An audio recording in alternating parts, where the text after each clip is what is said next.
Hello, welcome back to the James Ramblin Reviews channel.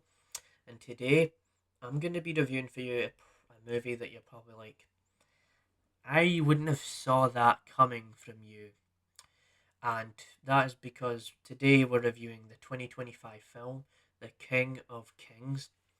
And I'm not going to spoil what this movie is about. I'm going to give you a bit of context as a point of reference in this video. This is actually a animated movie about, Jesus Christ's life and how he came to be and things like that. So throughout this video, I'm just gonna keep it simple, mature and straightforward where I'm just gonna give you my thoughts on the movie, what I'd give out of 10, how I feel about the animation, because I'm not gonna go on about any of my religious beliefs because that is just beyond what you're trying to say about a movie. That's going into absolute nonsense, you know, craziness in that point. I want to keep it positive as possible, so I'm just going to establish context here and understanding and perspective that I'm not the most Christian person on the planet, but I decided to put my views aside to watch the movie. So you get all of that, you get all of that understanding, right? So what is this 2025 film release all about?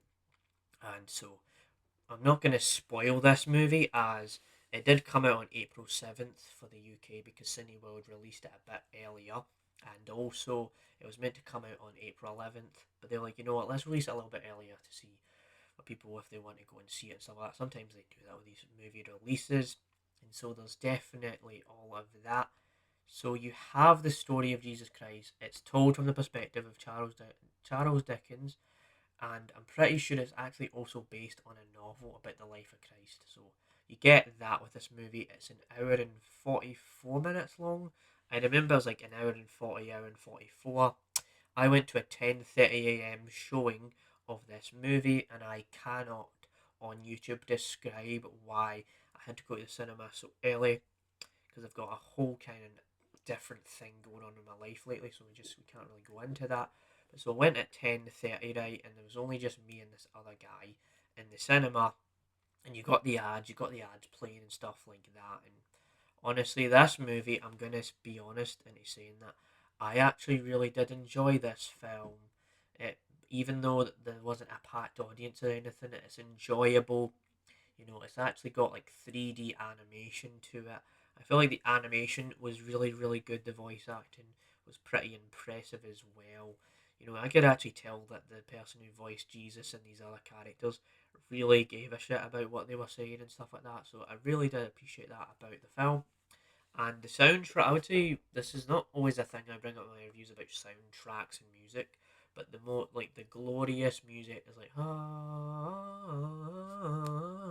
that stuff in the movie, like all that was humbling. It was heartfelt. It was heartwarming and stuff like that. Like I feel like I am getting joy out of this as someone that's not really a big religion guy. So there was all of that sort of thing, and the voice acting, like I said, was really good, impressive with Jesus. The pacing. So that's the thing about this movie I'm not so interested about, or wasn't really a big fan of, was the pacing of this movie. It is a bit jumpy at times because there'll be points where it's fast paced, it's telling the story, then it slows down to tell bits and bobs and things and all like that. And I get that this is a big story, but I'm not gonna lie to you. There was a couple of times where I was kind of checking my phone. I was like, okay, whatever. It's kind of just There's all that. There's a few scenes where there's bits where you didn't really need that.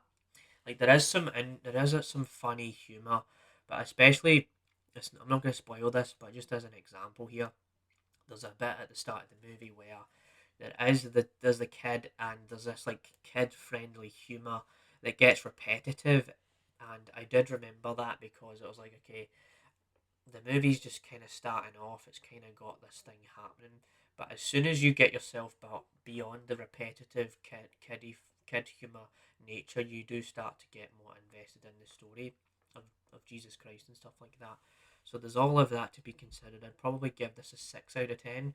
It's enjoyable enough. I was entertained by this kind of film, I would recommend people who I probably would say that people that know the Jesus Christ story lore and all of that stuff really, really well will probably think this is a film of the year.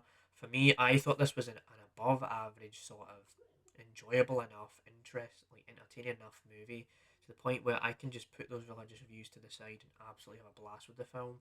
So yeah, that is my take on The King of Kings, the 2025 film. This is an interesting movie to lead up into Easter and stuff like that. So if you want to take, it's a movie where you want to take your kids to it and all like that, because there is kids friendly humor. It does try to be light-hearted, although telling a big, grand, serious, epic story. So there's all of these things I can say about the movie. So that is my review. This was my most natural, organic way in which I could have described the film in my own experience. That's how I personally felt seeing this at 10 o'clock in the morning and coming out of it at about, I would say, was it like 12 o'clock ish, something like that. So, see you next time. Peace out and stay tuned for more reviews on the channel. Bye.